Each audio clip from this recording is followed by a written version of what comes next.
Luna et Marc, fiers de présenter leur projet, des capteurs disposés dans la forêt. Ils permettent de mesurer l'humidité et la température en fonction des différents types de couverts forestiers. On a construit de nos petites mains besogneuses ces super capteurs faits à base de petites assiettes plastiques. Donc ça a été assez fastidieux, mais on a réussi.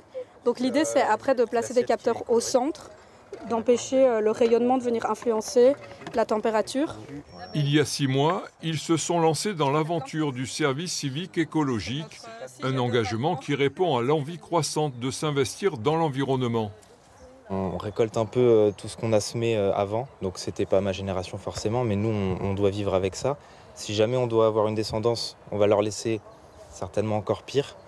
Donc c'est soit maintenant, soit jamais, je pense même que c'est déjà un peu tard. Mais si on peut encore changer les choses, c'est maintenant qu'il faut agir.